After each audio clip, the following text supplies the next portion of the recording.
આ 30 તારીખમાં પણ ઘણા ભાગોમાં થવાની શક્યતા છે. કેટલાક ભાગમાં ભારે વરસાદ થવાની શક્યતા છે. ઉલ્લેખનીય છે કે બંગાળ ઉપસાગરનું વહન જબરદસ્ત વહન આવી રહ્યું છે.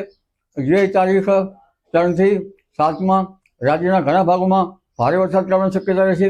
જેમાં દક્ષિણ ગુજરાતના ભાગોમાં ભારેથી અતિભારે વરસાદ થવાની શક્યતા રહેશે. તેમજ મધ્ય ગુજરાતના ભાગોમાં પણ ભારેથી અતિભારે વરસાદ થવાની શક્યતા રહેશે. પૂર્વ ગુજરાતના ભાગોમાં પણ ભારેથી અતિભારે વરસાદ થવાની શક્યતા રહેશે. તાપી, નર્મદા, વિંધ્યના ભાગોમાં પણ ભારેથી અતિભારે વરસાદ થવાની શક્યતા રહેશે. આ ઉપરાંત લગભગ પંચમહાલના ભાગો પર મહીસાગરના ભાગોમાં પણ ભારેથી અતિભારે વરસાદ થવાની શક્યતા રહેશે. આ ઉપરાંત લગભગ જે ઉત્તર ગુજરાતના ભાગો બનાસકાંઠા, સાબરકાંઠા અને પાલનપુર વગેરે ભાગોમાં પણ ભારે વરસાદ થવાની શક્યતા છે.